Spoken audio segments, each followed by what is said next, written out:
Inspired by a true story. Mark Cuban.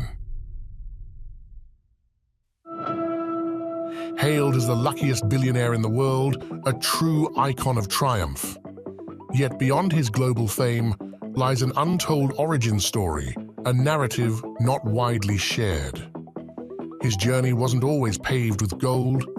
Once a young dreamer, he envisioned a life beyond the ordinary from the streets of Pittsburgh. Confronted with relentless challenges, Mark's spirit never faltered. His resolve, unbreakable, propelled him forward. It all began with just a couple of garbage bags and a modest $60. The humble seeds that helped him grow and ascend to billionaire status. Mark was born into a world far removed from the billionaire status he would one day achieve. His beginnings were rooted in middle-class America, where many dreams were all waiting to be fulfilled. As a young boy, Mark's playground was the floor of his father's shop. He earned $5 a day for sweeping away the remnants of a day's labor. Mark's father worked 12 hours a day, 6 days a week. Often too exhausted to do anything else, he would pass out for the rest of the day. I want you to see this because I don't ever want you to do what I do. It was a silent hope that Mark could achieve something far greater than what his father had accomplished. While they were in the shop, Mark's mother sold fruit baskets. No one in his family was a successful entrepreneur, but that didn't stop Mark from learning. For every book he finished, his parents rewarded him for his efforts.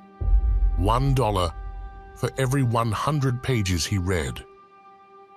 Knowledge quickly became a currency for Mark that could be obtained through reading, a skill that would pull him out of his middle-class family and straight onto the road to becoming a millionaire in the years to come. It was here, among these streets, that he made his first sale. Not stocks, not technology, but garbage bags. Mark would knock on each door. "Hi, my name's Mark. Do you use garbage bags? Great, I'm selling 100 for $6. Since the bags only cost him $3, he made double what he invested. There was one moment in Mark's childhood that stood out. It was this moment. One day, he asked his father for a pair of basketball shoes.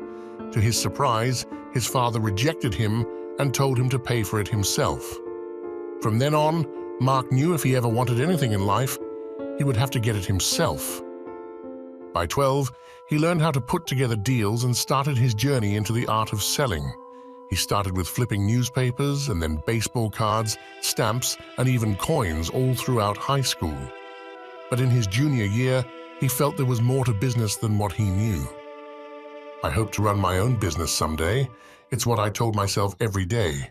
But in reality, Mark had as much doubt as confidence. And while Mark pushed through his doubts, many of us face mental barriers that are just as tough to overcome. But professional support can make all the difference. And that's where BetterHelp, the paid partner of this video, comes in. It is the world's largest online therapy platform, offering a safe space to explore these challenges and helping you break through to become your best self. Finding a therapist can be really hard, especially when you're limited to the options in your area. But BetterHelp makes it easier because it's online, it's remote, and by filling out a questionnaire, BetterHelp can match you to a professional therapist in as little as a few days. Regardless if you have a clinical mental health issue like depression or anxiety, or if you're just a human who lives in this world who is going through a hard time, therapy can give you tools to approach your life in a very different way. We know how difficult it can be to get help, but BetterHelp makes it easy to sign up and get matched with a therapist. So, if you're struggling, consider online therapy with BetterHelp. Click the link in the description or visit betterhelp.com/hook and get 10% off your first month of therapy. Now, back to Mark. That's when he went to his guidance counselor, not for advice, but for a request. He wanted to start college early. Mark thought he was smart. He had dropped out the last year of high school to challenge himself. He didn't try in high school, but he thought he'd try in college. If he could do that, he felt like he could do anything. He enrolled in the University of Pittsburgh and ended up switching over to Indiana University to study business. He wanted to put his money where his mouth was. He took the hardest courses he could for his first semester, one being a graduate-level statistics class. His goal was to do college backwards, take all the hard classes first, then party hard in the second half. When he completed the class, he got an A. Once he saw the results of his efforts, he understood the outcome of his life was in his control. Not only that, but he realized being unique allowed him to stand out. He didn't want to do the same things as others, because doing the same things as 90% of the people in the world was just going to get him the same results. An average life at best. Mark wanted his life to be easy, but he certainly was willing to put in the work. There's something inside of you that makes you unique. You just have to find it. When it came to paying his tuition, that's where he started getting creative. He sent out chain letters asking strangers for money and even taught disco lessons to sororities. In his junior year, something clicked. He started thinking bigger. It wasn't just about making money, it was about creating something more, about leaving a mark that said, "I was here. I did this." With that in mind, Mark began to plot his next move. He put his life on the line. Every single dollar he had up till this point, he was ready to lose. Yet that still wasn't enough. He reached out to the one other person, his professor, who lent him $15,000. This would kickstart his plan. He went to a bar called Motley's in Indiana. Mark's strategy was simple but calculated. He wasn't here as a customer, but as a buyer. Where others saw uncertainty, he saw an opportunity. A gamble he was willing to bet on. Something even his professor saw had potential. After purchasing Motley's, it soon became the most popular spot in town. But sadly, this win did not last for long. Shortly after, an underage girl won a wet t-shirt contest and the bar was forced to close down. Mark had no choice but to move on. Because once he had a taste of success, he knew exactly what he was after. After graduating, Mark moved back home and started working for Mellon Bank. His job was to computerize old system manuals. Most of his colleagues were happy to just have a job, but Mark wanted more. He began writing notes to the CEO, sharing his ideas on how the bank could make more money. In the end, all he got was a thank you letter in return. If he couldn't make any changes at the top of the ladder, maybe he ought to start at the bottom. Mark shifted his focus and started a mentorship club where senior executives could help young employees. He also started working on a newsletter that tracked project updates. But when his boss found out, he was furious. He told Mark he needed approval from him and even threatened to crush him. That's when Mark realized he had to quit. When he did, he started working for Tronics 2000. His job was to sell franchises in the TV repair industry. He found it frustrating. Calling TV repair shops trying to explain the value of franchising wasn't easy. But I learned how to cold call and not to be afraid of going through the phone book. Mark eventually learned how to get the job done by an industry veteran. They didn't talk much about the company or the industry, but after a few meetings, he gave Mark his honest feedback. "Look, Mark, I don't think you're going to be around here for long. You should start looking for another job." Mark only lasted in that job for 9 months. With just $60 in his pockets, he packed his bags and hit the road to Dallas, Texas. I had no idea what the future would bring. I was unemployed and heading to Dallas with 0 job prospects. He moved into a 3-bedroom apartment with 5 other guys. He didn't get a room or a bed. He had the floor and the couch. His diet consisted of mustard and ketchup sandwiches. Things were bad, but Mark was motivated to do something he loved. He just wasn't sure what that was yet. So he tried working as a bartender. That wasn't it. But after a while, his mind came back to one thing. He had to return back to sales. It was something that could pay the bills long enough so he could figure out what to do next. Mark landed a sales job with a company called Your Business Software. His responsibilities at the time were straightforward and boring, but he didn't care. He was just excited to work in an industry that could turn into an even bigger career. There was just one problem. Mark didn't know a thing about PCs, so he took one home. Then he'd stay up all night reading the software manuals. Peachtree, PFS, DBase, Lotus, ACPAC. I couldn't put them down. Every night I would read some after getting home, no matter how late. With only a background in business, Mark was able to find an edge in the market. There's the people who wrote the software, and there's everyone else. People went to school and got advanced degrees for computing, but Mark had already learned way more than they did in college. Mark quickly realized the more time he put in, the better he got. Mark quickly found out most of these people only knew what they were taught in school and didn't have any real-world experience working with the PCs, the same ones that he was selling every single day. This gave him a big advantage. The more time he put in reading, the smarter he became. He coined his practice as RTFM, read the freaking manual. Everyone was not necessarily keeping up to date on the ever-updating software. Mark believed if he could out-hustle everybody else and know how to sell that software better than anybody else, know how to make it work better than anybody else, he could get paid. Ever since, that has been Mark's edge, the ability to learn new technology and apply it to every business he was in and soon be involved with. The road to becoming a billionaire had just begun. When things started to click, he soon realized that very few people bothered to read the manuals. Customers would come to him for advice on how to install, configure, and run software. Mark saw this as an opportunity and started consulting for $25 an hour and split his earnings with the store. That was it. He finally was doing something that he loved, working with PCs. Cuban's venture quickly distinguished itself with a focus on software reselling and consulting, filling a niche that was desperately needed in the market.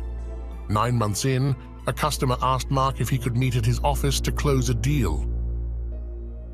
It was $15,000, which would earn him a $1,500 commission. It was a no-brainer.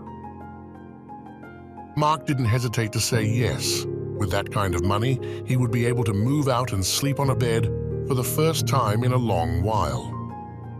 But when Mark told his boss, that's when things got complicated. Mark wasn't allowed to leave. Someone had to open and clean the store, and that was his job. Mark was faced with a tough decision to make. It's always the little decisions that have the biggest impact. We all have to make that make or break call to follow orders or do what you know is right. Mark decided to close the deal and asked his colleague to open the store for him. The next day, he walked in with a check in hand. His boss fired him on the spot. It was then that Mark decided to start his own business. He kept the check and decided to complete the job anyway, but he didn't have enough money to buy the software he needed. So he made a deal with another customer.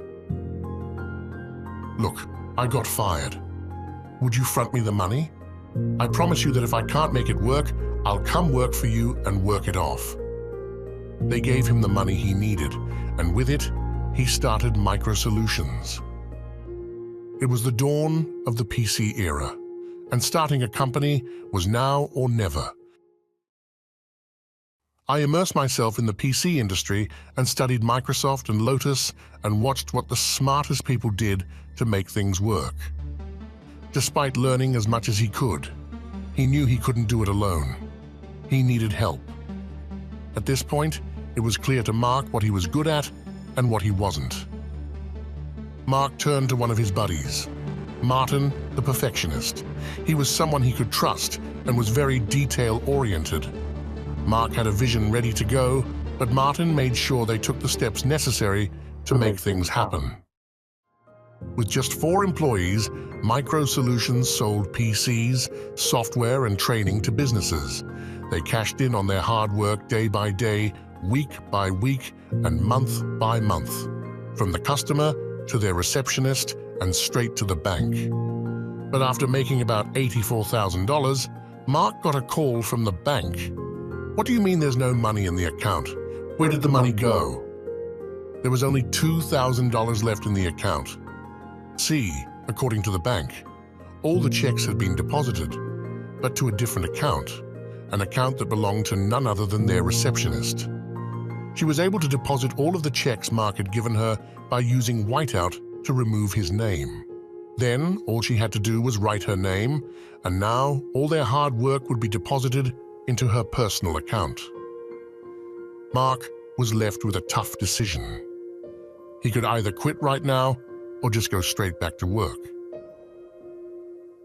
Mark went right back to work.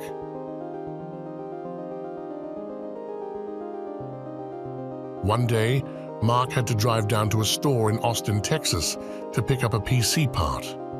When he arrived, he sat down with the owner, and they ended up talking for hours. "I remember telling him, dude, I think we're both going places." That dude was Michael Dell. Mark's prediction proved to be right. After expanding his services by setting up local area networks and reselling products, Micro Solutions generated $30 million in revenue.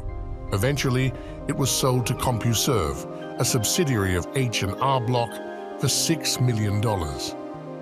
At this time, Mark decided it was time to retire. He bought a lifetime pass on American Airlines and flew around the world to visit as many countries as possible. But 5 years later, he came out of early retirement to take a chance on a new business. Because the only thing after becoming a millionaire is to become a billionaire. The internet had just started firing up, and Mark's knowledge in computer networking from Micro Solutions gave him an edge yet again. Mark came up with a business idea, a way to listen to a sports game from anywhere around the world. He had the skills, he just had to figure out how to put them to use. That's when Mark joined a new industry, streaming.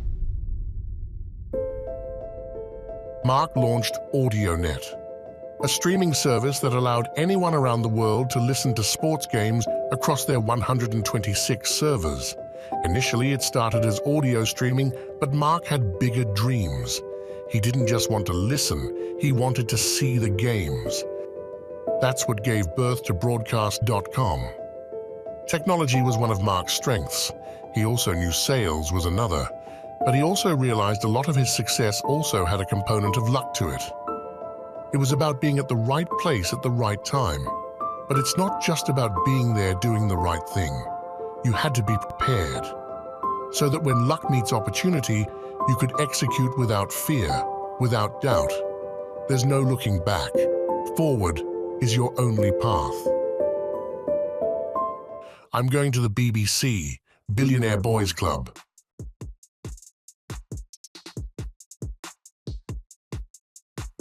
Mark's edge has been so refined that all he needs is 10 seconds. In 10 seconds, Mark could know all about a business. This speed allowed him to cut through the layers and pinpoint red flags and underlying issues. Broadcast.com turned out to be a goldmine. It was one of the first websites bringing live events to a global audience with just a click, from Victoria's Secret fashion show to countless sporting events. Broadcast.com was set to change how the world consumed media, setting the stage for Cuban's billion-dollar journey. 3 years after launching, Broadcast went public. In a single day, the stock shot up by 249%, from $18 to $62.75, thus beating every single estimate made by analysts by the end of the day. Merely a year after its IPO, Yahoo acquired Broadcast.com for $5.7 billion in stock, marking one of the biggest acquisitions of the dot-com era. This deal didn't just secure Mark Cuban's status as a tech visionary, it catapulted him into the Billionaires Club. It doesn't matter how many times you strike out. To be a success, You only have to be right once. One single time, and you are set for life. Mark finally went from having only $60 in his pocket to billions of dollars to his name. With the world at his fingertips, Cuban didn't settle. Instead, he leveraged his fortune and fame to explore new horizons, from owning the Dallas Mavericks to becoming a beloved Shark Tank investor. Today, he's worth $4.1 billion. Mark Cuban's journey from a humble salesman to a tech mogul is a testament to his foresight, determination, and an unwavering belief in the power of technology to change the world. As we look at Mark Cuban's legacy, it's clear that his impact extends far beyond the businesses he built. His story is a blueprint for aspiring entrepreneurs everywhere, a narrative of resilience, innovation, and the relentless pursuit of success. This is the story of Mark Cuban, the luckiest billionaire in the world. And remember, if Mark can do it, so can you. So dream big, work hard, and break boundaries.